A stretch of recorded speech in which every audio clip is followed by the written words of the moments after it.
What up with you YouTube? It's your boy Cstapz coming to you with another updated build discount time on my Magic DK. Okay, I'll update it.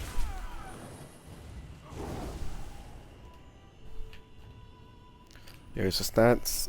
Y'all want to check them out. Like it says, you're pretty healthy on here. We do have 44 into max magicka, and we have 20 into health. Like I said, none in the stamina. We're using the smoke bear hunch. My controller's a little messed up. And we're using the astronaut mundus stone for the magic recovery. As far as consumables, you can use Alliance Drought, or you can use tripods on you. Like I said, personal preference. I am let's see, we'll go down to my race. I'm a dark elf on this build. Did change up a couple sets and everything on this build versus how I had it before. Like I said, you get the flame resistance, you get the max, like I said, the weapon and spell damage, and you get the max magicka and max stamina, which is really nice. And like I said, let's go straight into the skills that you want to use on here. Like I said, you are a dark elf, so you do want to have all the passives for them. Like I said, get your support passives, your assault passives, make sure that you have your undaunted passives. Can't tell you enough how much this means. Like I said, fighter guild, you're not using them skills. Like I said, heavy armor, no medium armor. We are using light armor on this build and heavy. Going up, we are using a restial staff. We're not using an ice staff. Let's continue on up. We're using dual wield on this, so you do want to get your passives down there. And like I said, as far as your DK passives, you want to make sure you have all of them. Going up, let's get right into my sets on this. First set in is Burning Spellweave. If you don't know what Burning Spellweave does, it basically gives you a line of max magicka, a line of weapon and spell damage, a critical chance line, and when you deal damage with the flame damage ability, you apply the burning status effect to the enemy, increasing your weapon and spell damage by 490 for 8 seconds. This can happen every 12 seconds, which gives it a 4 seconds cooldown.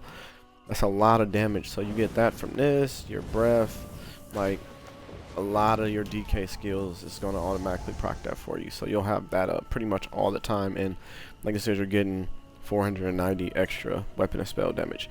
Next set, Daedric trickery, using a powered resto staff just for the extra healing. If you don't know what Daedric trickery does, you have this on your back bar, and it goes to both bar, but basically it gives you a random major buff every 9 seconds, so basically they can double stack and you can have 2 of those buffs at once. Really good on the DK. Definitely when you get the ulti or the healing, it's really good. Going down, monster set we're using on here is Magma Incarnate. We're using that reinforced with a prismatic glyph. If you don't know, basically the one piece is just stamina and magic recovery, but the 2 pieces, when you heal a group member, basically gives you 215 weapon and spell damage and 2,974 what's that, armor. And like I said, it gives group member stuff. Really good set, definitely for regen. We do have a one-piece training reinforced on this build, like I said, with the prismatic glyph also. Then we have a light Magma Incarnate. If you feel like you need to be tankier, you could change this out and make it heavy. We are using M-Pen traits on this, just for the fact that we're not using Rallying Cry. Burning Spellweave, M-Pen, Max Magicka.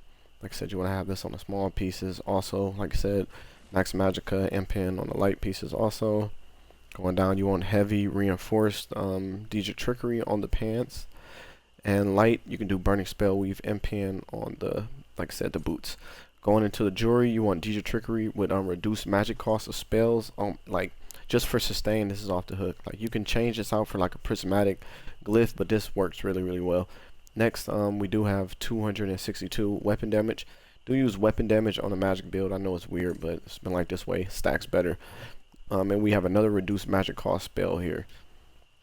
Like I said, going into skills. First skill, we have Molten Whip. You don't want to spam this, but this is your stamina. Spammable. It takes magicka and stamina to use. Like I said, one of the first hybrid, whatever. But like I said, if you don't know, you proc this up and like just cracks them really hard. Deep breath, we are using this on this build.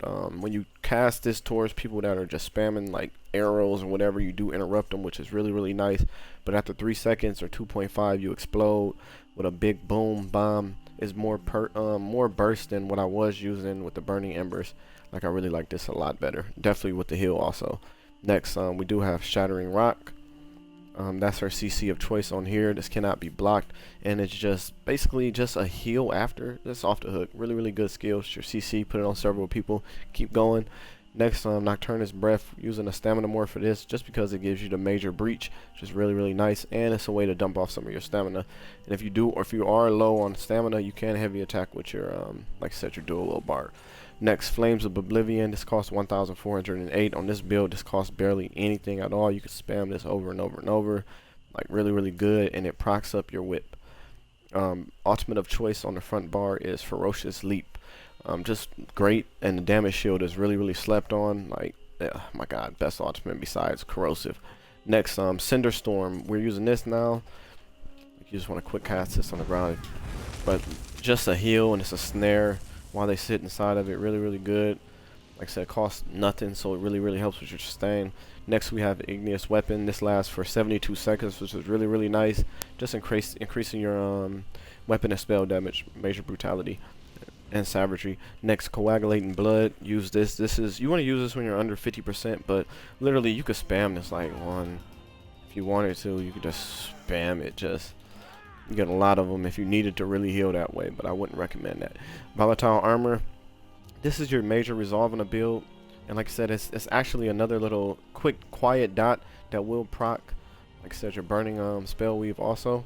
Just really good to have. They did change this to flame damage now. Next, we have Rapid Regeneration. This is our heal. I tried Vigor. I like the Rapid Regeneration just for the magic. Like, it's just nice. Really good heal, and it saves our stamina.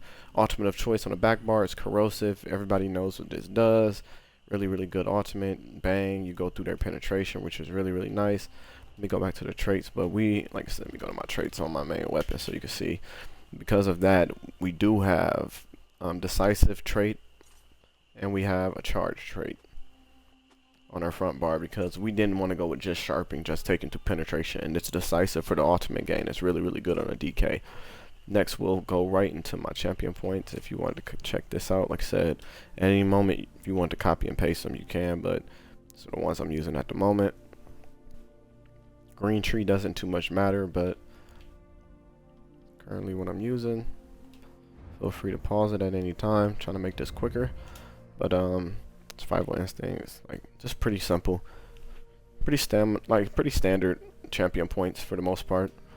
Like I said, I do have footage, like always, of the build, just me fighting. Just check it out. Like I said, pretty chill build. Like I said, if you do, check me out on Twitch, YouTube.